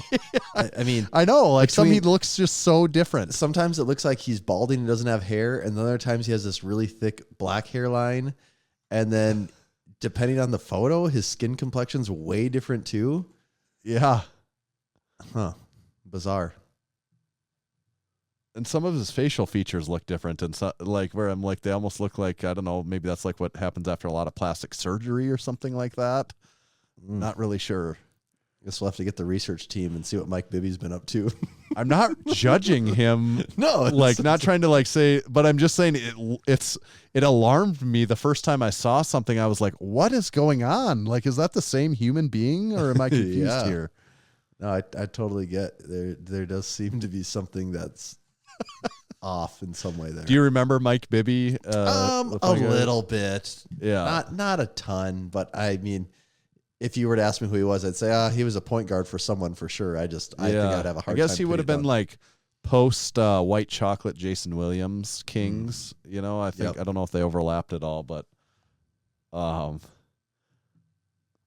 yeah, that's how I capped off. That's how we capped off. Big Clay is talking about Mike Bibby's. It is funny. That's been on our list to talk about for so many weeks. It's been sitting in there. It really felt like a tie-in here, though. Didn't it? It did. I 100% agree. I totally agree. I know we have several other topics here to get to. Do we have time for one? I don't know what we have time for, but here's one I wanted to talk about. I put this in the poll in Instagram this week, and I want to know the answer and the logic behind your answer. Here's the question. If you could only have access to one plate size in the gym, 5s, 10s, 25s, 45s, which plate size would you choose to only be able to exclusively use? Well, I'm going to tell you what I saw when I took the poll was the winner at the time was 45s, and that's the wrong answer. I kind of think it's the wrong answer, right? If you're really saying this is the only plate you can have in the gym, you're telling me your workouts from going forward are going to be 135, 225, 315, 405. Like, no, you're going to miss out on so much training if that's actually, like, would the gym look cooler with a bunch of 45s in it? 100%. From a visual standpoint, that's the right answer. But if that's the only plate you can use to train, that is so the wrong answer. And 5s, I don't think is right because it would just be, you couldn't get enough weight on the bar, right? That would be the problem. You definitely couldn't get enough weight on the bar. And 10s is almost in that same ballpark where you're not really going to get enough weight on the bar. Think about a deadlift. Like you could, how many 10s do you think you could get on the bar? Could you get I don't know, are the 20 10s on each side? Yeah. Are the 10s a half an inch across maybe? Yeah.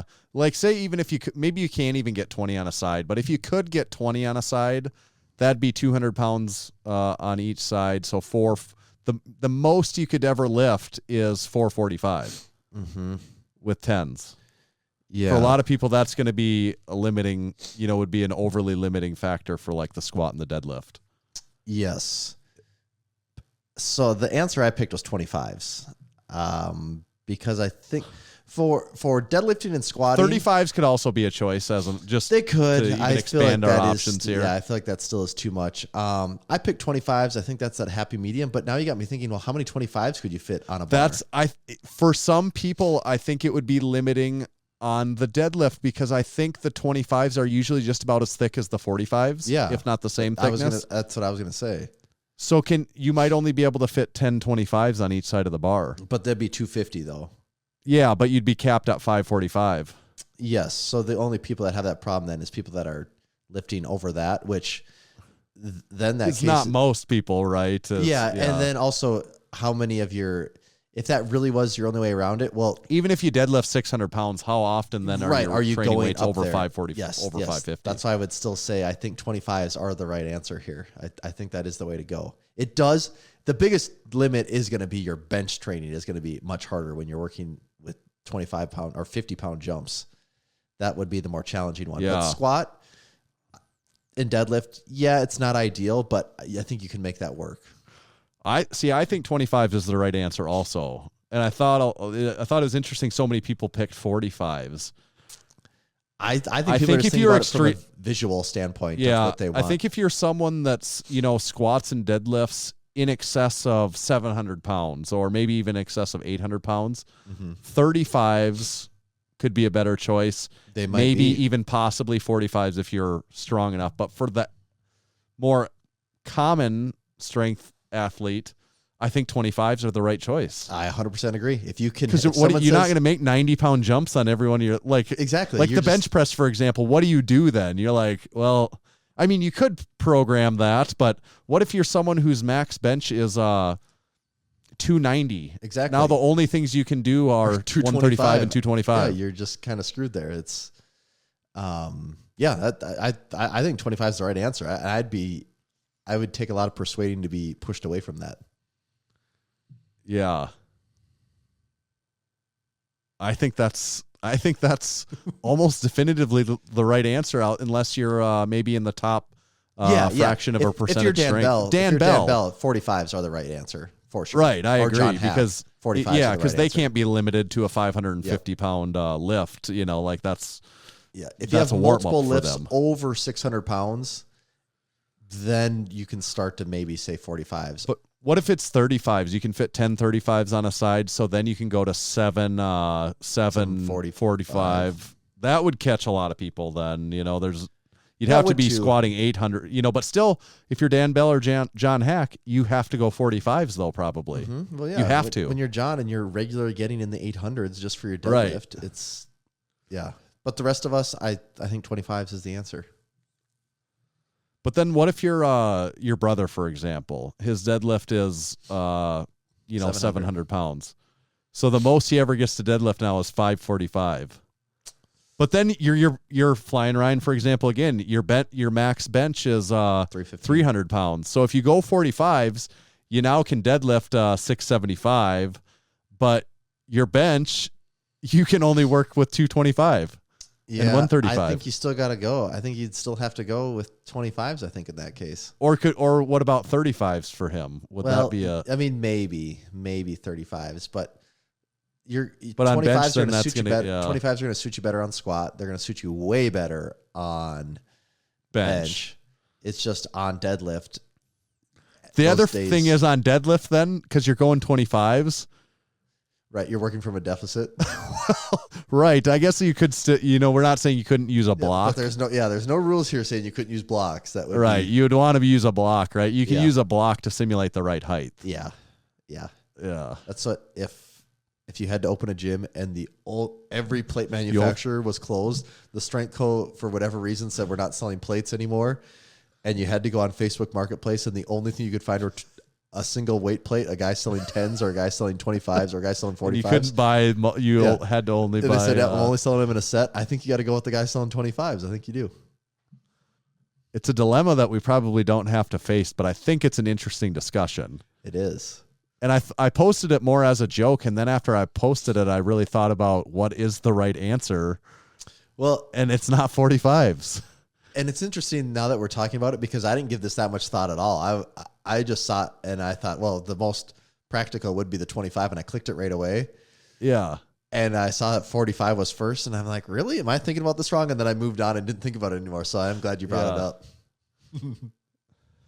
No doubt 45s look the coolest, though. Oh, like, that's probably where people are. Yeah. Yes, hands down. Well, I think we finally settled that age-old debate, didn't we? People can finally know where we stand on that one. On which plate size would you go with if you could only choose one and had to exclusively have that plate size? Okay, we're not going to play Has He Seen It this week. We'll hold that off till next week. Do we need to... Should we bring it in for a landing, do you think? Or it's getting close to 10:30 in the PM. Yeah. I think we should probably land this puppy. There's snakes on this damn plane. We got to get her on the ground. These Monday through Friday snakes on this. Do you know what he says on the censored version? Is that what he says? Monday through Friday snakes? Is that what they make it sound like? I think he says. I think he said in this mother effing plane. He says on this Monday. Why through would you Friday even plane. make a censored version of that? Like that's something like some things shouldn't even have a censored version. It's just like no, this only exists. Here's the famous line. I got to hear it quick. Yeah, it's I'm listening. You probably can't hear this, but okay, these monkey fighting snakes on this Monday through Friday plane. That's ridiculous. Yeah. Monkey fighting snakes on this Monday through Friday plane. That's ridiculous. That's good. I'm not going to let the cat out of the bag, but I would just say had a couple of new items arrive this week to the Massenomics FC. We got cats this week? Not cats yet. You said you were going to let the cats out of the bag, so I thought you got a delivery of cats that I didn't know about. No. Yeah, we did too, but they're still in the bag. They're not getting out of there. Okay, they're staying in the bag.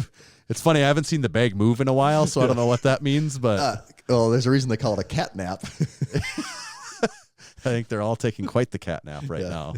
But we do have some pretty exciting stuff, I think, coming for February. I think we do too. And further down the road, we have some additionally, even maybe further exciting things for 2023 that we've been working on pretty hard. Well, I'm gonna clean up your statement there. There's not maybe some additional things that are exciting in 23. There are some additional things that are coming in 2023. Just to clarify, yes, there are exciting big things coming here in 2023. I mean, the occasional listener could take that as maybe they're going to do something the rest of this year, maybe not. I want to be clear here. We are for sure. We are possibly doing other things in 2020 this year, and all of them are very exciting. Yeah. That's a little less ambiguous than saying maybe we're going to do something else this year. Yeah, we will be definitive about that one. We won't tell any of the actual details of any of it. No, we're just making the statement that things are coming. Yeah, big things are coming soon, right? Some are coming soon and some are coming less soon, but they're all coming. 2023 is the common coming in the gym. They're coming at home. Yeah, coming everywhere. All right, so head over to our store and check out our T-shirts, our shorts. The lift shorts are back in stock, all sizes. This is an important announcement. Lift shorts back in stock, every single size. That's small through 2X, and you might say 2X, is that big enough to fit me? The 2X fits a very large waist. Check out the sizing chart on the lift shorts. They're not called the lift shorts 1.0. They're just called lift shorts, but they, you might refer to them as the lift shorts 1. Would you say they're right? Back in black? Yeah. Back in black. Love that Metallica song. Oh, yeah. Good old rock and roll. It's one of my favorite Pantera songs. So you can walk on over to your computer and get some lift shorts that are back in black. I like it. And Dirty Deeds Done Dirt Cheap is also a song by AC/DC. Yeah, and then then you can take me higher when you get them, I guess. Absolutely. We talked with Big Clay about the Strength Co. And then I didn't tell you a little bit of more, some more details on the Strength Co. So I'm going to tell you that right now. Actually, I'm going to have my friend over here in the Massenomics Fulfillment Center explain it. This is the Strength Company. We've set out to build a better barbell plate on American soil. We ended up here at Wisconsin's legendary Wapaka Foundry. With over 60 years of ironworking experience, the foundry had the knowledge, technology, and processes to build our weights to our exact specifications. The Strength Company plates are slim but rugged, smooth but easy to grip, and electro-coated for durability and to look great in your gym. This is the next generation of American iron. Only available from the Strength Company. There we go. We talked about the Strength Co. a lot this week, so I was kind of had to wrap my head around that we need to actually specifically talk about the Strength really Co. talk about it. Right. Okay, this episode of the Massenomics Podcast is also brought to you by SwissLink. What is SwissLink, you ask? SwissLink is the source online for military surplus items. We're talking clothing, camping and outdoor gear, wool blankets, NATO fuel cans, gas masks, sleeping bags, canteens, mess kits, Italian Officers Club. I don't even know what that is, but it sounds crazy. Hop onto SwissLink and you can find great items from military forces around the world, from countries like Austria, Belgium, the Czech Republic, Finland, France, Germany, Italy, the Netherlands, Norway, Poland, Romania, Russia, Serbia, Slovakia, and more. SwissLink. I didn't even know there was that many countries. I think it says all of them. There's just a button that says all of them.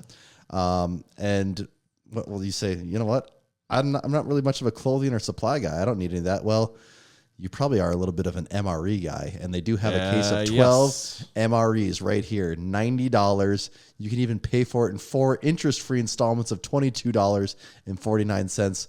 That's practically free at that point. Get on top of that. You're going to want these MREs. So make sure to visit SwissLink at www.swisslink.com. And while you're there, make sure to use code MASS at checkout to save 15% on your first order. Thank you, SwissLink. Thank you, SwissLink. All this MRE talk's got me hungry. Me too. Time for a midnight snack almost. Curry chicken with basmati rice, lentils and vegetables. Sign me up, especially at 15% off. Chicken noodle stew, pasta marinara with vegetable meat crumbles, cheese tortellini with marinara sauce, spicy Southwest chicken with rice vegetables, barbecue sauce with chicken, black beans, and potatoes. The Vomlet. I think that's in the vault collection. They only open that one up a few times a year, so you gotta you gotta let them age. It's like a fine wine. It's in the cellar aging. It's better with time. Yeah. And Tommy, where do they find you at? You can find me at Tomahawk_D. You can follow me at Tanner_Baird, but just make sure to follow Massenomics at Massenomics. See ya.